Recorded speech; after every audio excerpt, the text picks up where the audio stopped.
Hey Hunters, Halo Zoo here for another D&D based video. This isn't going over 5.5 stuff. Instead, this is for D&D 2024 for 5e. And we're just talking about all the damaging cantrips and ranking them.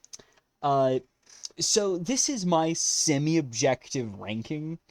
So the idea is that basically I uh, will use the data and rank them according to that data as I see fit. So do keep in mind this is somewhat objective, but it's also somewhat subjective. So you will probably disagree with some of it. I know there's a lot of people who might disagree with some of it at first glance, but do keep in mind that the way I am ranking them is based on general usefulness and utility for typical spellcasters, and not considering buffs from feats and class features. So that stuff won't really be considered, though the other cantrips will be considered, and the potential things it can do will be considered. Uh, this also is not going to talk about each individual subclass, so your subclass isn't taken into account. Any specific class feature choices are not taken into account. So those two things, and then of course, as I said, feats, invocations won't be taken into account. Not that it matters, but that is taken into account. Uh, which slight spoiler, but some of these should be fairly obvious where they've ended up. This is also about 2024 specifically, at least with the main rankings, though at the end I will show how some stuff moved around uh, between 2024 and 2014. So we will look at that, but this is mostly about 2024. Also, this is only going to include official D&D 5e spells, so no critical role or anything like that. This is just going to be the Player's Handbook from 2024, Xanathar's Guide to Everything, and Tasha's Cauldron of Everything. So I would also have included some of the other books, but none of those have cantrips, so it's just going to be those three books for the most part. Starting off at number 28, the bottom of the barrel, Infestation. Yeah, this spell is unfortunately the worst now. It is poison damage, so that's the worst one you could possibly have. A con save, which is pretty bad, because as a side note, I have generally ranked saving throw spells as worse than attack roll spells. This is mostly because a thing called magic resistance exists. So, as all cantrips generally do not do half damage on a successful save, nor do they do half damage on a missed attack roll, any differences there do not matter. Thus, attack roll spells are generally better because they get around magic resistance, which can become very common at higher levels, as there's a lot of enemy types that have it commonly, so you will have to keep that in mind. But Constitution is pretty bad. Arguably the worst, as it's never the highest stat, but it's rarely the lowest either. So you are usually going to have a decent to a mediocre to decent con save. Thus, it is generally one of the worst. Though, as a side note, physical stat saving throws tend to be worse than mental stat saving throws as well. Also, Infestation does forced movement in a random direction. Yeah. Once again, another point against it. Its damage is only a measly D6, which, sure, it could be worse, but that's still pretty bad. Especially in 2024, where I don't think there's actually any D4 damage spells anymore. or at least D4 damage cantrips. Because I can't think of any off the top of my head, because the only one that was a D4 isn't anymore. Then it also has a 30-foot range, so yeah, that's uncomfortably short. I mean, once again, there has been worse, though that is now kind of the, well, you're not a ranged attack, and you're not a melee spell, so yeah, you're just not good. TLDR, though, what isn't wrong with this spell? It's really become the most screwed over spell in the game. Ever since the other two that used to be below it, spoiler alert for the end, those two got improved. Kind of by quite a bit. Probably the two most improved cantrips, at least among these. It is the two most improved cantrips. Now, that's not necessarily saying much, but we'll see about that later. Number 27 is Magic Stone. It scales like a weapon spell, but counts as a spell attack. Why is this a problem? Well, you see, not scaling means that its damage is pretty static. So it doesn't scale up as to be ever as good as the other cantrips do, so it will get outclassed as you progress. But if it counted as a weapon, then it would at least have some utility on certain builds. For example, a cleric might actually want to use Magic Stone if they use Divine Strike, as it counts as a weapon, so they can do weapon stuff with it. And it's even worse when you remember that this can be used with a sling. Yeah. This spell actually worked with a sling, though it didn't really do much. Like, there wasn't really much reason to do it except flavor, but you could. So it basically has no upsides of either type of cantrip. It doesn't have the scaling of a spell attack cantrip. It doesn't have the benefits of being a weapon spell, even though it functions like one. And the only reason it's not last place was because there was two spells that were just arguably worse. There's other spells that are arguably worse, but I do actually think it's at least good at low level, because it's actually amazing at 1st through 4th, due to having plus mod damage and its 60-foot range with physical damage, which was actually even better in 2014, as it was a magical physical, so that's actually very useful.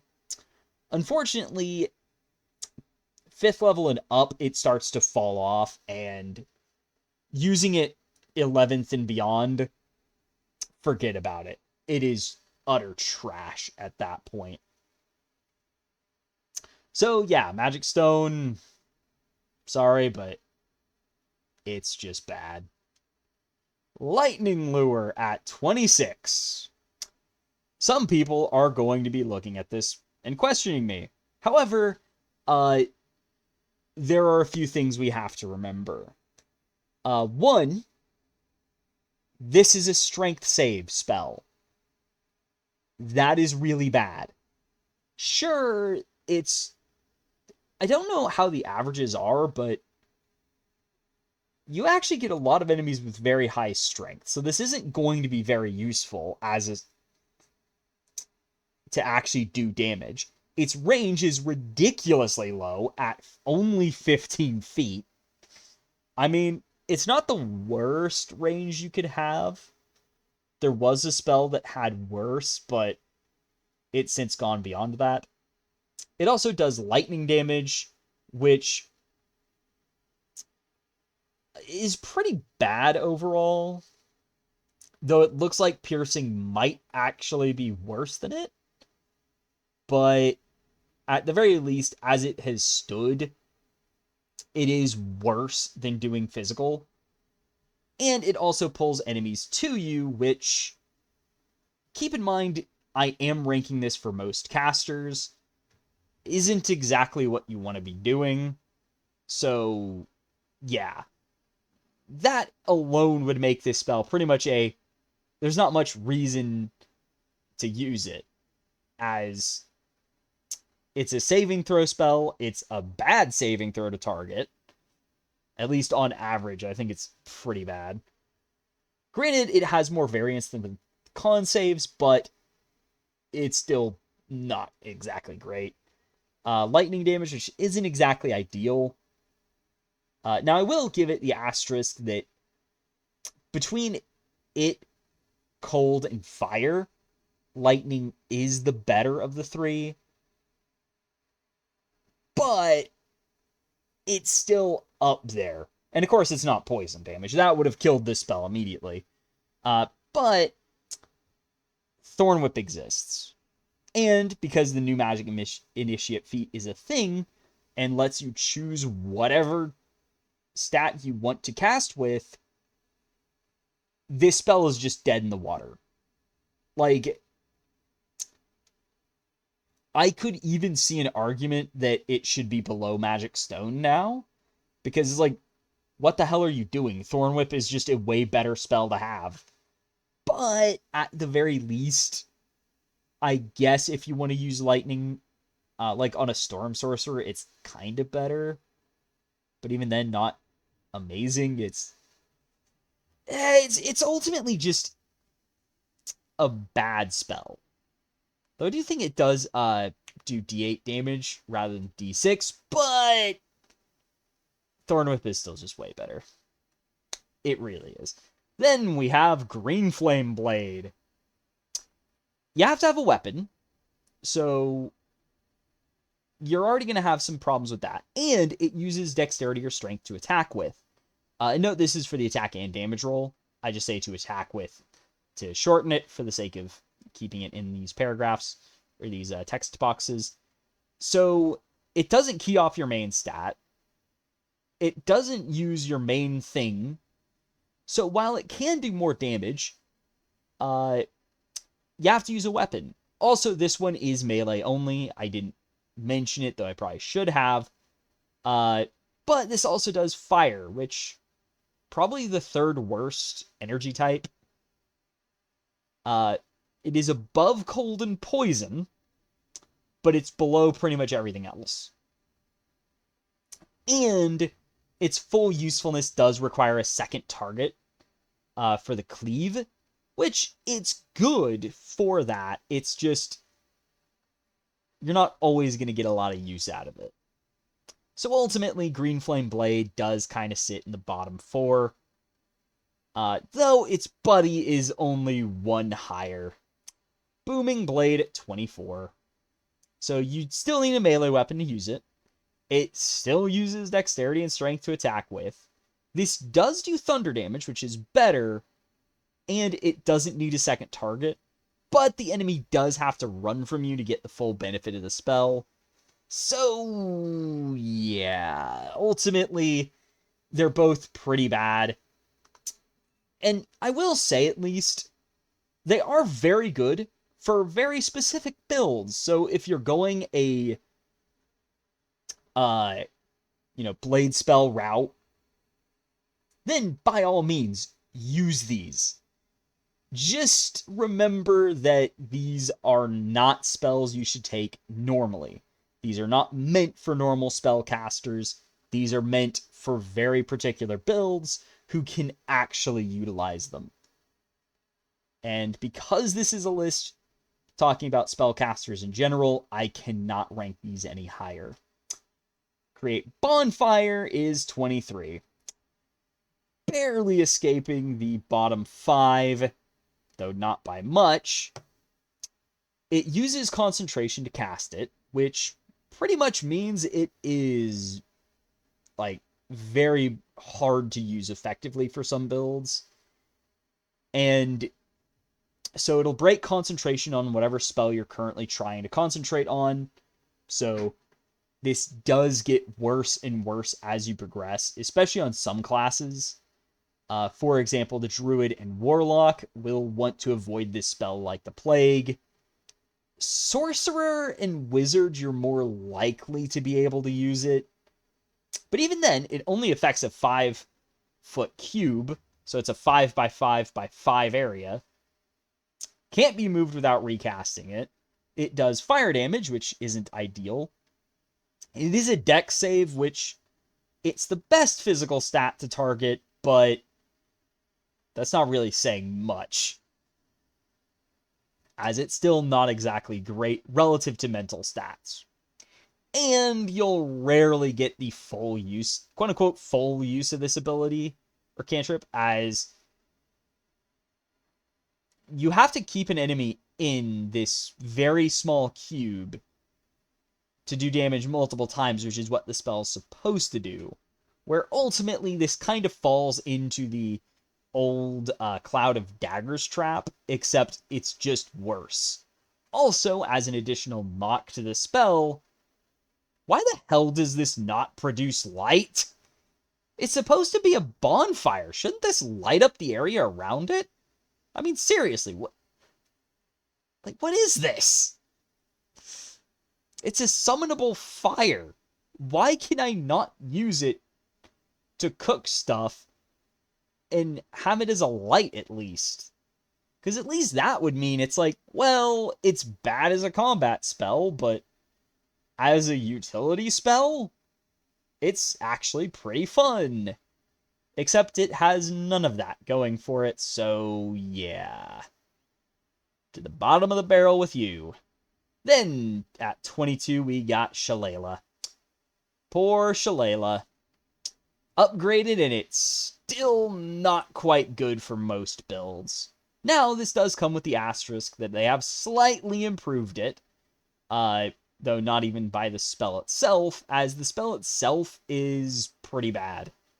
It scales poorly compared to other cantrips, as rather than getting more dice, its dice gets bigger. So it goes from D8 to D10 to D12 to 2D6. So it doesn't really increase by much, and it ultimately kind of falls flat because of that. It does count as a weapon and not a spell, so this will have some utility outside of normal spellcaster builds. However, by default, not barring any other stuff, this will be worse than having a spell. It does do force damage at least, though it is far and away the worst way to do force damage. But it also is innately usable for opportunity attacks. This won't be helpful for most spellcasters, though, but do keep this in mind, as it is something that can come up, that it does at least work without needing spell or warcaster in order to do this. So there is that utility that it has. It's just, for the purposes of this ranking, as a normal spellcaster, this is pretty bad. Now, that said, this can do some incredible things for some weird builds, but do remember, outside of that, this is just bad. Primal Savagery. Yeah, it's... Now, I will mention, this is actually pretty good for the class it's on, as they don't get any other options in this niche. It is a D10 melee attack spell, so it does have the benefit of being a melee attack spell. It just doesn't have a secondary effect, so it's kind of automatically the worst melee attack spell. And I will put an asterisk on this, that this is a melee attack roll spell, and of the 3 that I consider one, even though there is technically 4, but that 4th is, well, it's Thorn Whip, which is weird. But this one, it is kind of the worst. It does do acid damage, which isn't too bad. It is D10 damage, but that lack of a secondary effect is pretty bad, especially considering at number 20, barely escaping the bottom 8 is Chill Touch. So it's just demoted to slightly better Primal Savagery.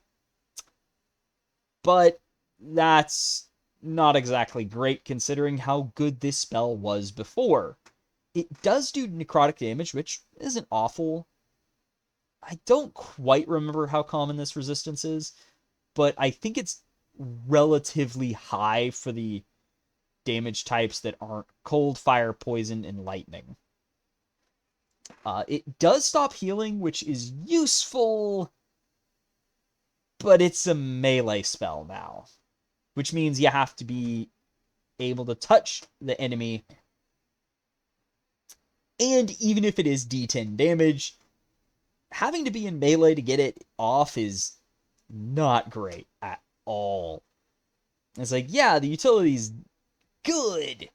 It's just awful to try and use it, so it's just kind of, yeah, sadly this spell's just kind of dead in the water. Technically, it would be okay as a Warlock cantrip to back up your Eldritch Blast, but honestly, even then it's still bad, because you just take Spell Sniper and ignore the penalties. Then we have at 19, Thorn Whip. Almost escaping the bottom 10. Unfortunately, this does pull enemies towards her squishy self, so the utility isn't exactly great. Now, do note you don't have to pull the enemy. This is actually something that was always something it did. It just says, makes it a bit more clear with that can, that, yeah, no, you don't have to pull with it. It is only d6 damage, but it is piercing, which historically has been very good to have. Also, an interesting quirk of the spell, it's a melee attack, but has a 30-foot range. What this means is you can actually attack with this spell, and even if another enemy's next to you, you don't get a penalty to attack, as it's technically a melee attack. So you don't have penalties for that. So this is something useful to keep in mind. So this is definitely not a bad spell. It's just a very bad ranged attack spell. And it's actually what I've considered the worst ranged attack spell. But then again, I could also see this being... technically, it's actually the second best melee attack spell, but it's not really a melee attack spell at 30-foot range. And while the 30-foot range isn't great for normal builds, given that this is a melee attack, I actually don't consider that as big of a problem, especially since the builds who normally want to use it don't mind being that close. But ultimately, there's one melee attack spell I would consider taking in a heartbeat because it's just so much better. Then, escaping the bottom 10 somehow by a miracle, is Poison Spray. It's D12 damage, but poison. Now, the range has been tripled from 10 feet to 30 feet. So, yeah. Still not great, but hey, at the very least, it's not just a reach spell. But the biggest upgrade it's had is that it's a ranged attack roll, not a con save, which has redeemed this spell to be, well, the worst actual ranged attack roll spell, but still not, it's just not awful. It's not sitting at the bottom of the barrel next to True Strike, but it's still not great. It's an option that I would take over plenty of other options, but this one is just, it's still not good.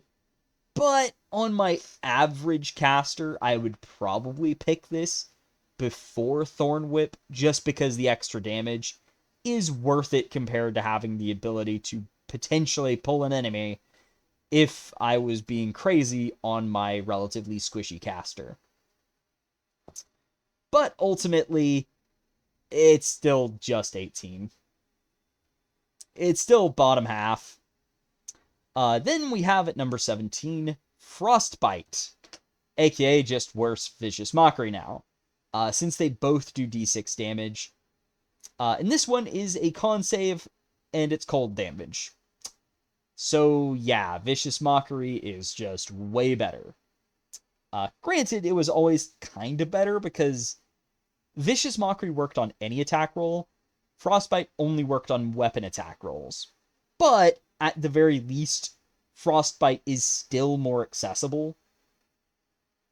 And disadvantage on weapon attacks is actually still very good.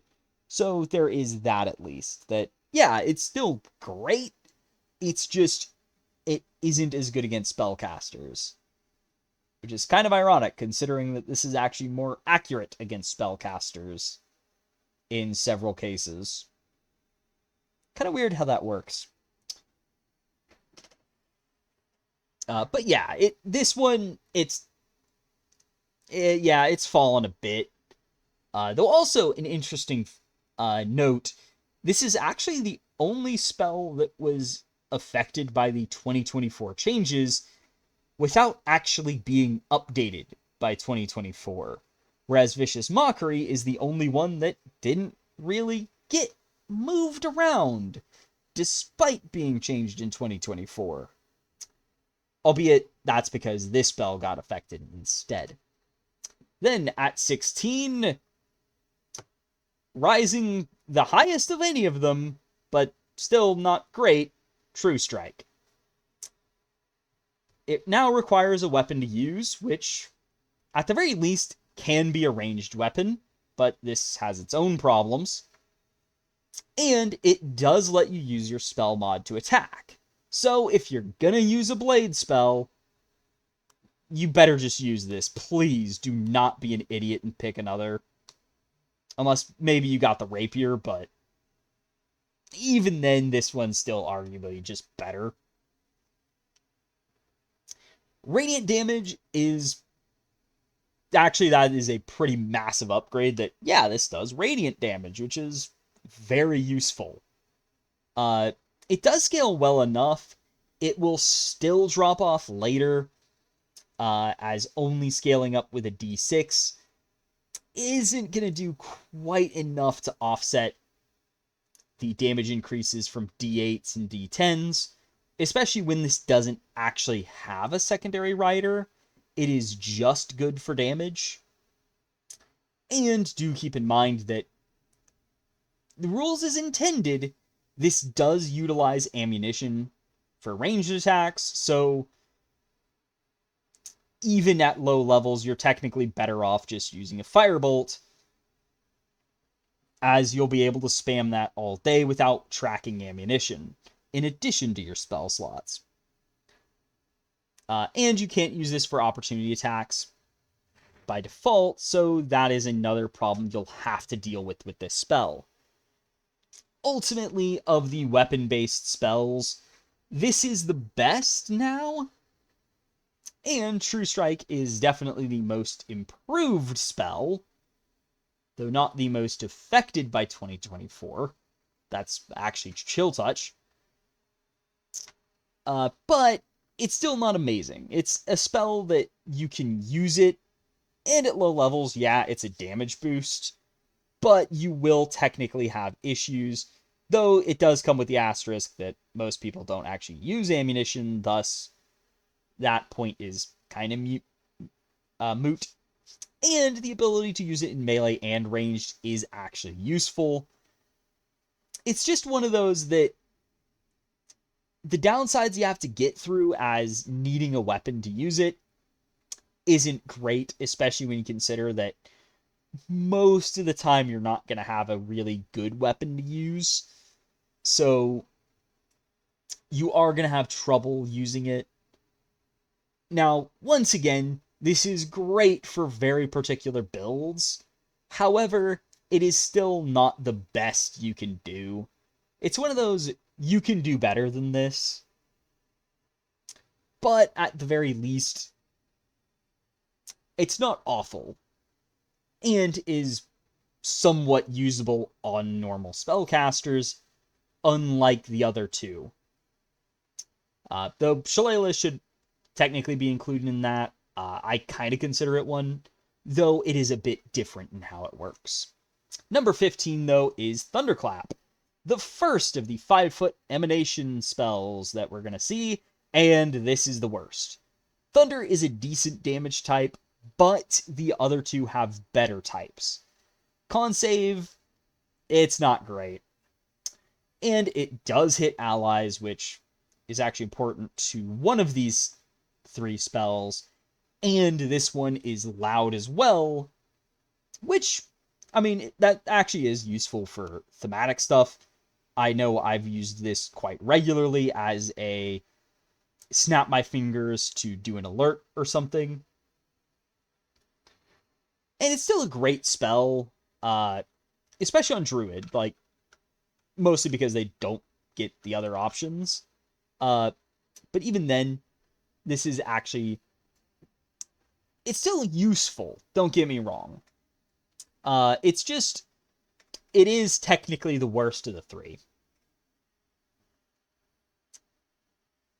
Then at 14, we have the most mediocre spell of them all, Sacred Flame. It's a saving throw, and specifically it's a dex save, which, not bad, but not amazing. 60-foot range, not bad, not amazing. D8 damage, not bad, not amazing. Now, ignoring cover for a saving throw, that's a neat one, but it's not the most useful secondary effect either. It's kind of just there most of the time, and will rarely do anything.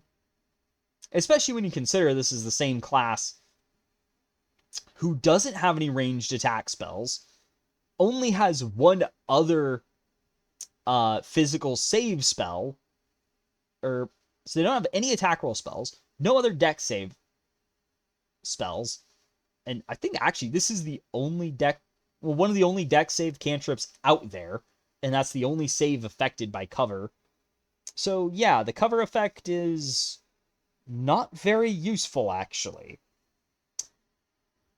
Now, being Radiant is actually pretty nice, but ultimately, this is just a very mediocre spell. You can always do better than this. And it's actually Cleric's worst option, if you could not already tell. But it was their only option at first, so it had that at least, but afterwards it just fell off hard. 13 is Sword Burst, the straight upgrade to Thunderclap. Force damage, awesome. It's not the best way to do it, but, I mean, we all know the best way to do it. Dex save isn't great, but it is the best of the physical saves, on average at least. Especially compared to Con, which the other two do. And also note that, yeah, this is a 5-foot emanation cantrip, so it's the second of those. And then it does still hit allies, but the other stuff is still better than Thunderclap, so there's only one area you could improve. Then we have Acid Splash at number 12. So this is another spell that is actually improved. Not by much, but it has improved. Though I guess the same was also true of Shillelagh, which also didn't really improve that much, but it did improve. But here, it does hit in a 5-foot sphere. Not always useful, but when it's nice, it is actually pretty nice to have. Not the most amazing secondary thing, but it's that when you need it, you'll love it. It's not ally-friendly, but being able to hit a slightly bigger area is, in my opinion, a better upgrade, as it's not that difficult to keep allies out of the 5-foot sphere. I mean, it's a 10 by 10 area, so it's not difficult to miss allies with that. It is only d6 damage, but it's an AoE spell, so it can actually do pretty good damage still, if it is in an AoE situation. So it's good. It's improved. Still middle of the pack, but it's there. Then, just barely missing out on the top 10 is Produce Flame. Way better to use as a light, as I believe they did actually increase the radius it lights up. And you can use it as a light in combat now. Oh my gosh, this is amazing. And they even upgraded it in 2 different ways, as A, it is a bonus action, which means that you can just cast it and then attack with an action, or attack with it and then cast it as an action, but you don't even have to do that, because doing the attack doesn't end the spell anymore. Thank you, wizards. Best improvement. Granted, it didn't improve the spell as much in ranking, but yeah, that just so much easier to use. Its range is also doubled to be 60 feet. Not as high as I would have liked, as I think 120 feet would have been fine, since it is, like, it is just worse than other ranged attack spells at D8, as, well, that's actually, because yeah, that's actually the second lowest, technically, as the only one that's technically worse is actually Thorn Whip, which technically isn't one of these, but it kind of is. It's weird. It is fire damage, which is the 3rd worst energy damage type. But hey, it's still great. It is like easily one of the best options you can take on Druid, at least for overall utility. Though, as you may notice, one of the Druid spells is actually ranked higher, and for a very particular reason. But this one is definitely a great one to have, and one I will often take on my Druids because, yeah, it's just great to have. Then, at number 10 is Firebolt. Barely making the top 10. Yeah, this one, it's D10 damage, but it's fire, and in an all-or-nothing attack. Which I didn't mention here, but that is relevant when we compare it to a certain other spell that has yet to appear. Range at 120 feet is pretty darn good. It is fire damage, sadly, but It is outclassed by other ranged attack spells, but this is the most accessible by far, as technically anyone can grab this, unlike the ones that are actually better than it, with one other exception, but that one. But this one is just, if you're wanting a good damage spell, this is the accessible option. Then at number 9 is Word of Radiance, the last of the 5-foot emanations. It does the same damage at D6. It is a con save like Thunderclap, however, but honestly, that doesn't really hold it back as much as you'd think, as this does radiant damage, which is actually pretty good. And it's ally friendly. Yeah, this doesn't friendly fire by default, which is actually very useful. Because you'd be surprised how often it's like, oh yeah, there's a bunch of enemies around me. And an ally. Dang, nabbit. So this one is just a lot more useful to have. And while being around allies is technically less relevant to the normal caster, that is something important to keep in mind, as this one, if you're near another ally or in a very tight space, this will do wonders in those situations. So yeah, this one, very good spell. Then number 8, Starry Wisp. Still don't know why this isn't a cleric spell. It really should have been, because they really have needed a ranged attack roll spell. Honestly, more than Bard did. Fight me. Decent range, 60 feet. It's only D8 damage, but it is radiant, which is very good. And what propels it up to number 8? Secondary effect is niche, as it basically just gives dim light around a person, but makes it where they can't be invisible. Now, you won't always need it, but this is that spell that you may not use it all the time, especially as a sorcerer warlock.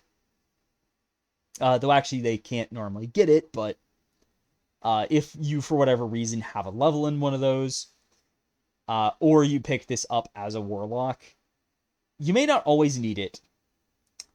But when you do need it, oh my gosh, is this incredible.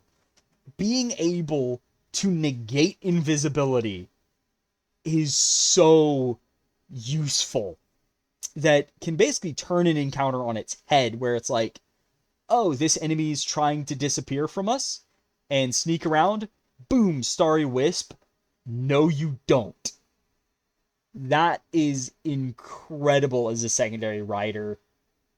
It's honestly, I mean, heck, I'd even say it's actually better than the secondary rider on Chill Touch was, as a niche rider that, when it's useful, it's pretty darn useful, but otherwise, it's like, it's there.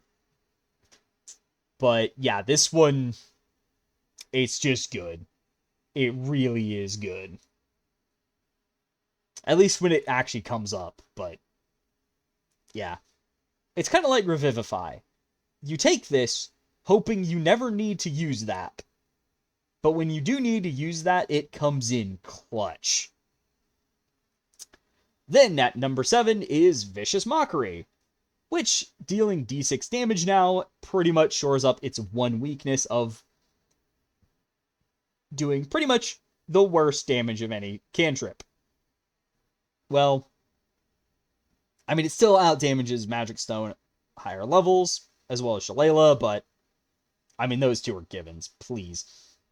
And I think technically it would do more damage on average than you can get out of an infestation or poison spray over the course of a campaign, but once again, those spells are just screwed over by their damage type. It also affects any attack roll, not just weapon attack rolls, so that is actually very useful. Now, granted, it's not a massive upgrade, but it is something very useful to keep in mind, as when enemy casters do come up, this still works, unlike Frostbite.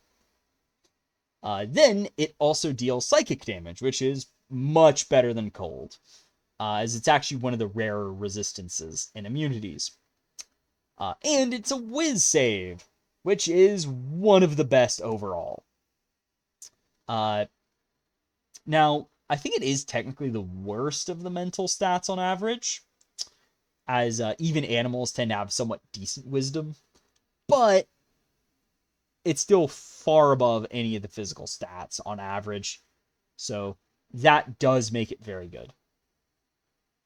And it even made it good in 2014, even if it was D4 damage, as those effects are just nice to have. Then number 6 is Shocking Grasp. It is a melee attack spell. However, stopping opportunity attacks is extremely useful on a melee attack, as it's pretty much the best one, and that's why I've actually put it so high, as that utility is kind of crazy, as it's one of those things where, once again, you kind of prepare it, hoping you never need it.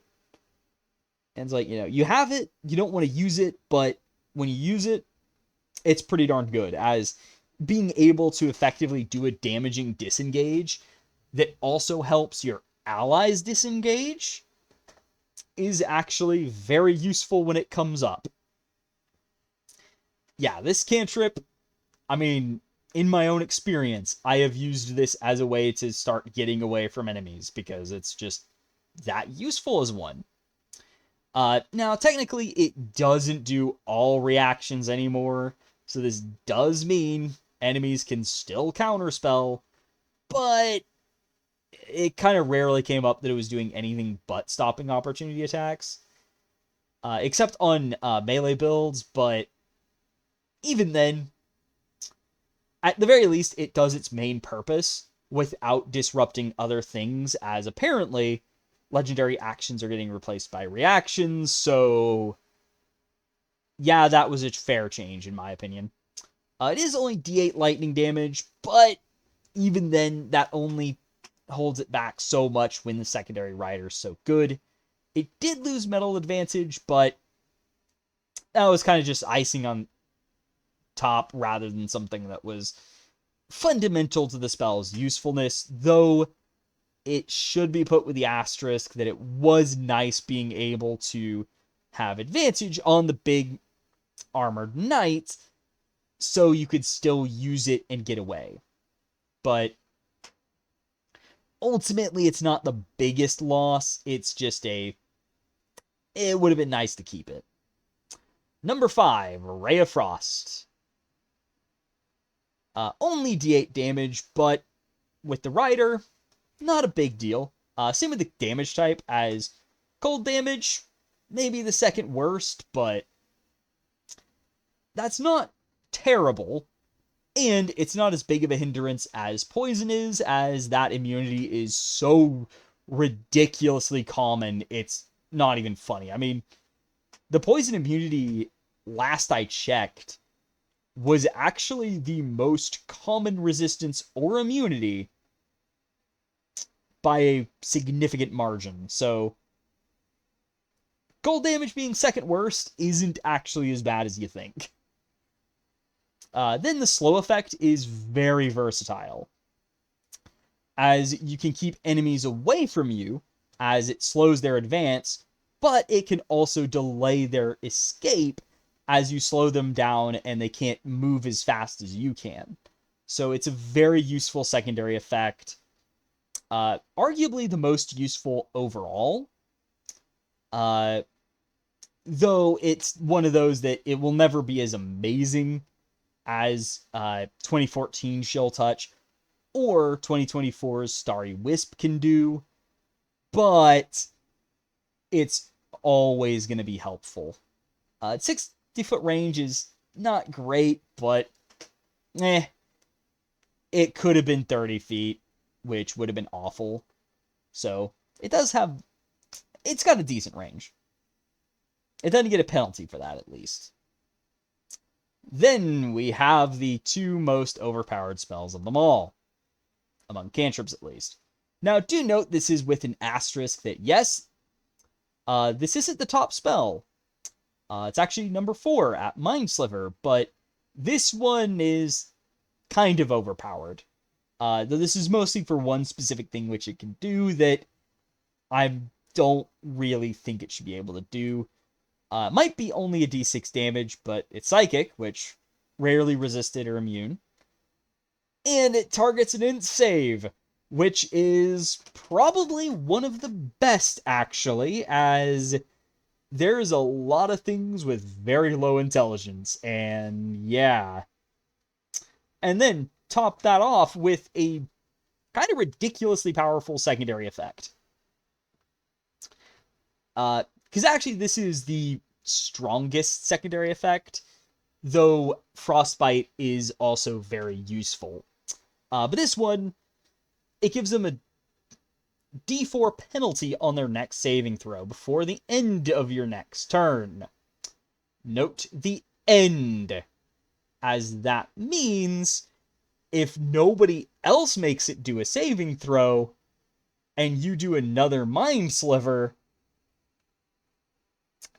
it gets that penalty, which means you can basically chain cast Mind Sliver, and if the first one that hits makes the next one more likely to hit, so you're more likely to have the next one have that penalty, and so on and so forth. And it even kind of mitigates the downside of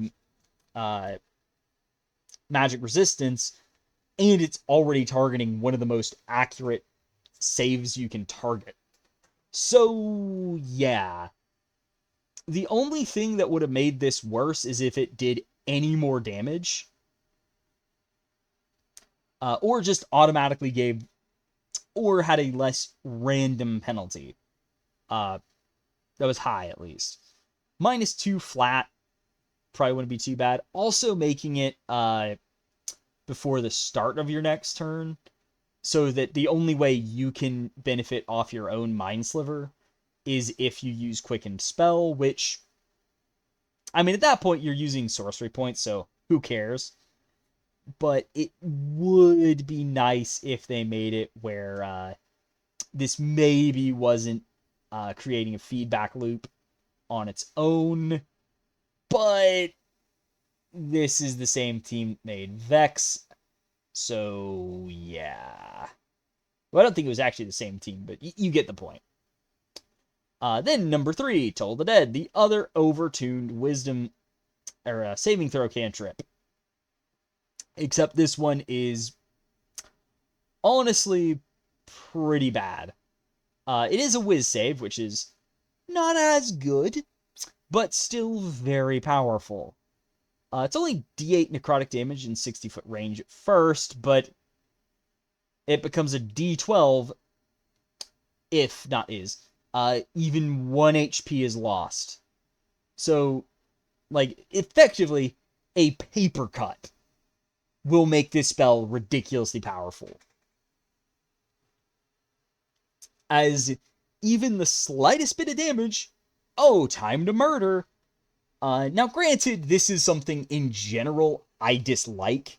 If you've actually seen my D&D 5.5 stuff before, you'll actually know that I even changed Hunter Ranger, which, as much as I love playing that subclass, not really a fan of how Colossus Slayer works, and I actually made that not trigger off of just any HP being lost.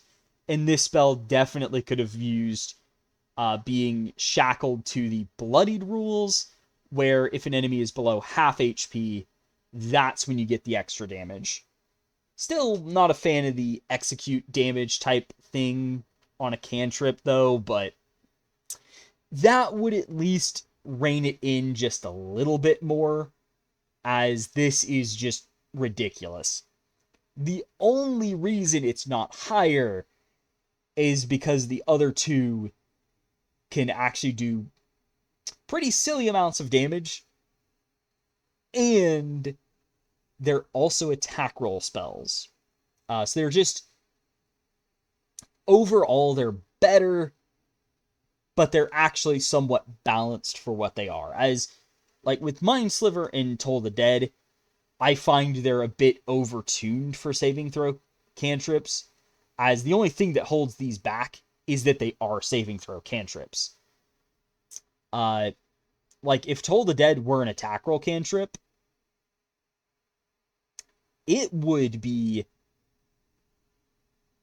I mean, honestly, ridiculous. Like, the only thing that would stop it from being better than Eldritch Blast is that it's an all-or-nothing attack.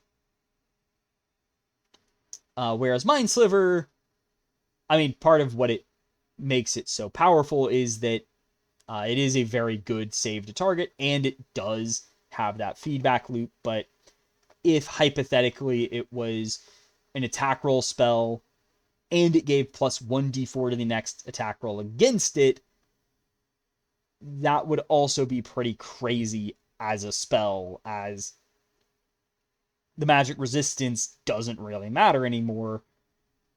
It's just held back by being only d6 damage. Then, at number 2, is the new Sorcerous Burst cantrip. And yes, Eldritch Blast is number 1. There it is. as expected, but Sorceress Burst, yeah, this has been a surprise. It's a 120-foot ranged spell attack, which is awesome. It's only d8 damage, but every 8 you roll adds another d8 up to your spell mod, but point is, this does lots of damage. And it does pretty decent, like, it does average damage normally, but it can do even more. I mean, heck, you can outdamage Eldritch Blasts with this. And that's without any other modifiers on it. Yeah, this spell is ridiculous. That said, it is an all or nothing attack, so that is one of the things holding it back. But it's also variable damage type. So any problems it might have had with resistances or immunities, gone.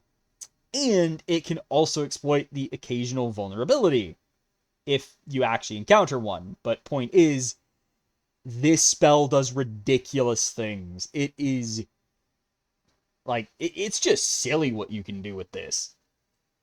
And also, as an added shenanigans, if you crit, while it doesn't double the damage of it, double the exploding dice, it does double the chance you do get exploding dice.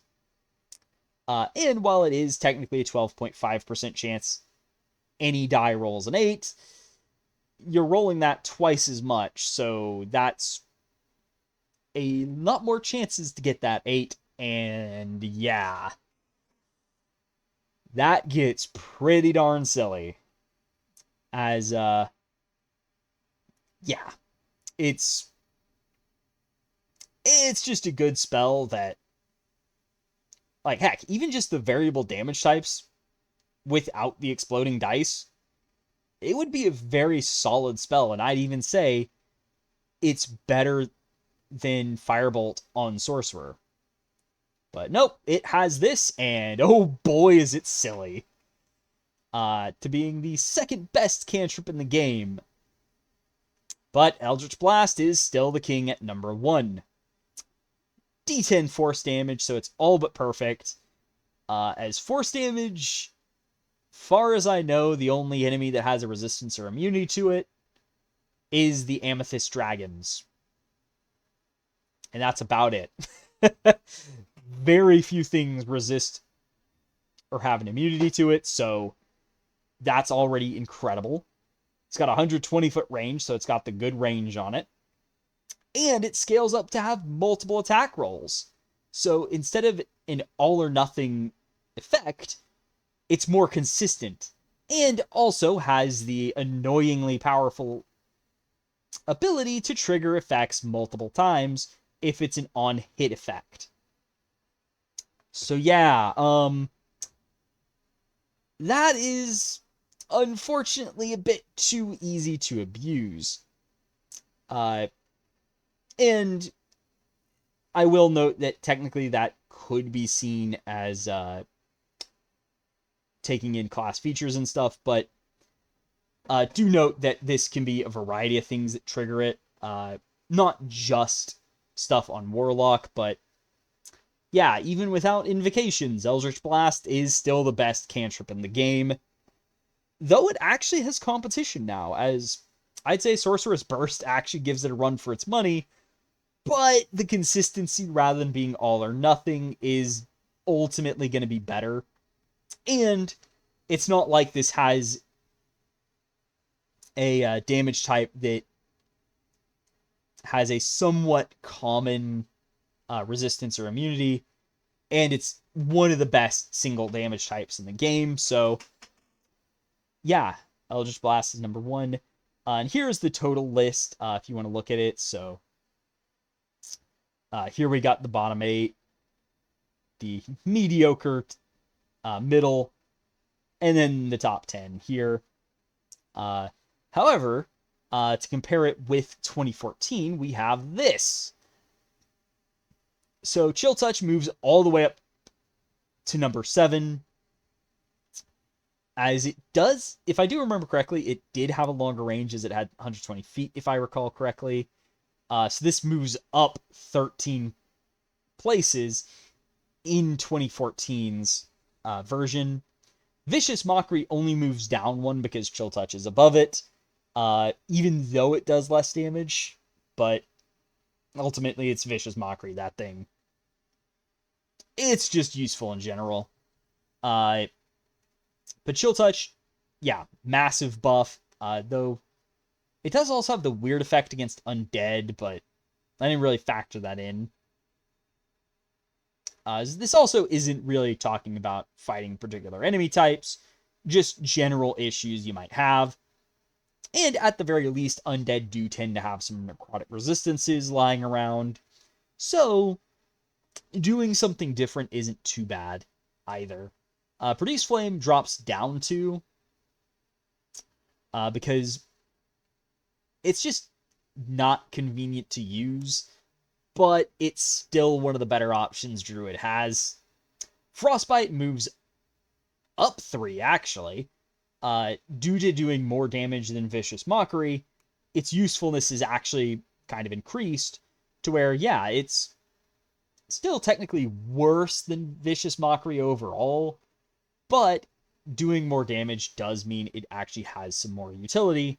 And also, Acid Splash drops down 5, down to 17, as only targeting 2 enemies straight up is not exactly great.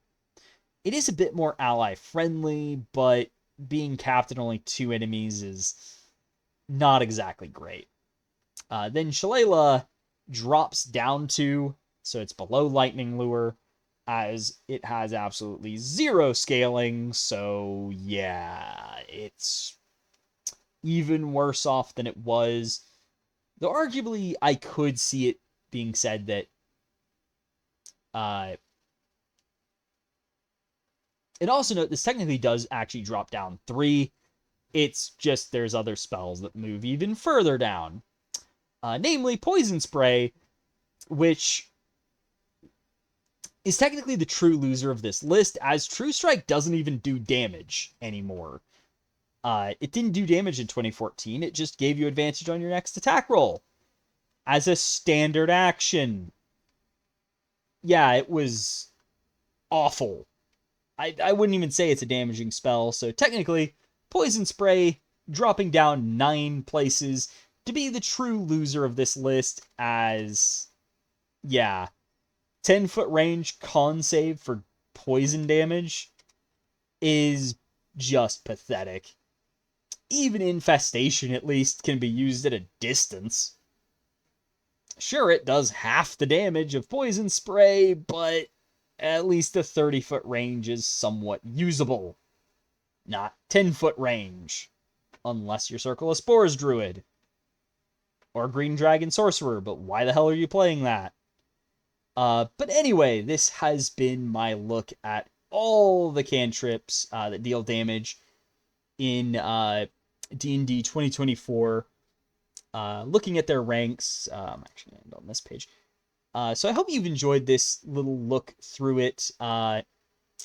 Feel free to like and subscribe to stay tuned for more videos on various things, such as how I fix some of these cantrips, among many other things for D&D 5.5 that I mentioned before, as well as other random videos of D&D and potentially other stuff. Probably going to be a week until the next, or an extra week until the next video, but that's because Thanksgiving's next week, so I apologize, but I'm probably not doing a video that week. But anyway, without further ado, I will see y'all next time. Halo Zoo, out.